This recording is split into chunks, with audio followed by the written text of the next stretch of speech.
करने का प्रयास किया तो हमने उसकी छाती पर बुलडोजर चलाने में भी कोई संकोच नहीं किया।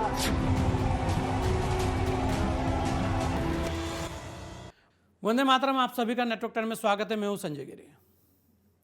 उत्तर प्रदेश के अंदर 9 में से 7 सीटें जीतकर योगी आदित्यनाथ ने एक बार फिर ये बता दिया है कि उत्तर प्रदेश के अंदर आज भी लोग योगी को ही देखते हैं और योगी की जो कानून व्यवस्था है जिसे लेकर हर तरफ बात होती है, योगी मॉडल की हर तरफ बात होती है, वही इस चुनाव में भी काम आया। मतलब कि जनता ने मोहर लगा दी है कि हम योगी के मॉडल के साथ हैं। देखिए, लगातार ऐसा कहा जा रहा था कि उत्तर प्रदेश के अंदर जिस तरीके से लोकसभा चुनाव के रिजल्ट आए थे उसके बाद से ऐसे कयास लगाए जा रहे थे कि कहीं ना कहीं योगी जादू कम हुआ है और आरक्षण का जो मुद्दा है वो बहुत तेजी से गरमाया हुआ है। उससे लेकर हर कोई बात कर रहा था कि ये उपचुनाव तय करेंगे कि उत्तर प्रदेश के अंदर जनता क्या चाहती है। और लगातार हर कोई ये मानकर चल रहा था कि ये जो उपचुनाव है ये बड़ा ही कठिन है, मतलब कि योगी के लिए बहुत बड़ी चुनौती है और उस चुनौती से क्या योगी पार पा पाएंगे, क्या योगी निकल पाएंगे, इस तरीके की लगातार चर्चा रही। यहाँ तक कि लोग ये भी कहते दिखे कि यहाँ पर भी आरक्षण का मुद्दा भी चल सकता है और यहाँ पर जो सबसे बड़ी बात थी कि वोटों का ध्रुवीकरण, जिसे लेकर लगातार कयास लगाए जा रहे थे और बीच बीच में इस तरीके के बयान भी आ रहे थे। लेकिन यहाँ पर योगी आदित्यनाथ का फार्मूला काम कर गया और ऐसा कहें कि जिस बुलडोजर और जिस कानून व्यवस्था को लेकर विपक्ष लगातार सवाल करता रहा, जनता को वही भा गई और जनता ने भी योगी मॉडल पर मोहर लगा दी। डीएनए को बोलने से पहले कि समाजवादियों के डीएनए में क्या है, कम से कम डीएनए का फुल फॉर्म तो बता दें। और जहां तक बुलडोजर का सवाल है, सोचो कैसा न्यायालय का बुलडोजर चला, क्या बुलडोजर नहीं चल सकता। जो लोग बुलडोजर लेकर के डराते थे, जगह जगह लोगों के घर गिराते थे, क्या मुख्यमंत्री आवास का नक्शा पास है? अगर नक्शा ही सवाल है तो सरकार ये बताए क्या मुख्यमंत्री आवास का नक्शा पास है और कब पास हुआ था ये भी बता दें, कागज दिखा दें उसके।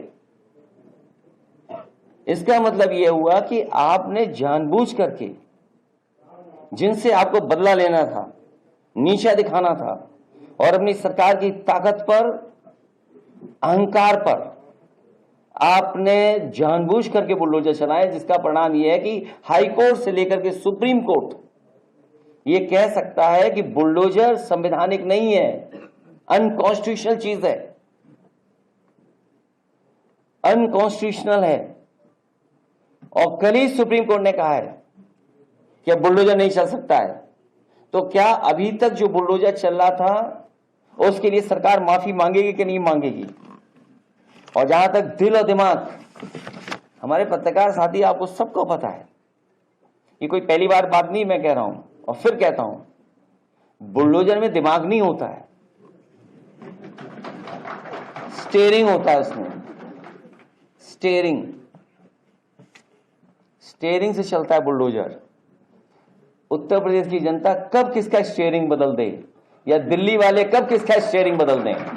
आप देखें, लगातार योगी का एक बयान भी चल रहा था जो सबसे ज्यादा चर्चाओं में भी था। उत्तर प्रदेश में उसकी चर्चा थी, लेकिन जिस बयान की चर्चा पूरे विश्व में थी, बटेंगे तो कटेंगे, इस फार्मूले के तहत जब ये चुनाव के अंदर नारा गूंजा, बहनों और भाइयों, राष्ट्र से बढ़कर के कुछ नहीं हो सकता, कुछ नहीं हो सकता। और राष्ट्र तब सशक्त होगा जब हम एक रहेंगे, नेक रहेंगे, तभी नेक रहेंगे। बटेंगे तो कटेंगे। आप देख रहे हैं ना, बांग्लादेश में देख रहे हो ना, तो वो गलतियां यहां नहीं होनी चाहिए। बटेंगे तो कटेंगे, एक रहेंगे तो नेक रहेंगे, सुरक्षित रहेंगे और समृद्धि की पराकाष्ठा को पहुंचेंगे हमें विकसित भारत की संकल्पना को साकार करने के लिए कार्य करना है। बटेंगे तो कटेंगे के नारे के बाद पूरी राजनीति का जो स्वरूप है वही बदल गया। मतलब चुनाव के अंदर जो आरक्षण की बात हो रही थी, जो ओबीसी जनगणना की बात हो रही थी, सारे मुद्दे एक तरफ चले गए और इसके बाद ऐसा लग रहा था कि कहीं ना कहीं लोग जो हैं वो योगी को पसंद कर रहे हैं। मतलब योगी की बेबाकी और योगी की स्पष्टवादिता लोगों को पसंद आ रही है और ऐसे ही हुआ भी। 9 में से 7 सीटें जीतकर, और आप देखिएगा कि यहां पर केवल सपा लड़ रही थी और सपा के साथ सभी दलों का गठबंधन था, यहां तक कि कांग्रेस ने अपने कैंडिडेट भी नहीं उतारे थे। ऐसे में सपा को भी झटका लगा और बसपा को भी एक बड़ा झटका लगा। जी हाँ, वैसे तो बसपा उपचुनाव नहीं लड़ती है, लेकिन यहाँ पर उपचुनाव में बसपा ने भी इस बार किस्मत आजमाई, जो रिजल्ट आपके सामने रहे। जिस कानून व्यवस्था को लेकर, जिस महिला सुरक्षा को लेकर योगी आदित्यनाथ लगातार मुखर रहे हैं, उसी को लेकर विपक्ष के सवाल भी खड़े रहे।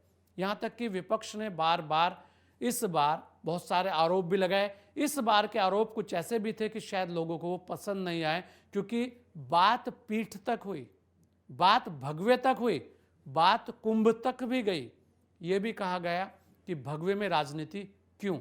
संप्रदाय तक की बात की गई, नाथ संप्रदाय की भी बात की गई, गोरखपुर पीठ की भी बात की गई। कौन एक साधु के बेस में रहते हैं, लेकिन अच्छे पॉलिटिशियंस बन गए हैं, चीफ मिनिस्टर भी बने हैं और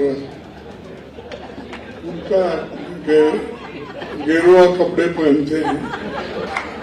ऐसे एक नेता है जो बीजेपी ने पैदा किए। या तो सफेद कपड़े डाल, या तो सन्यासी कपड़े डालते हो, गेरुआ डालते हो, पॉलिटिक्स से बाहर हो जाओ। भाई उसकी पवित्रता क्या रही? एक तरफ गेरुआ कपड़े डालते हो, दूसरों को उपदेश करते हो, बटेंगे तो कटेंगे बोलते हो, और ये क्यों डाले? अरे आपका काम तो है सबको जोड़ना, सबसे प्रेम से बात करना, सबको एक रखना।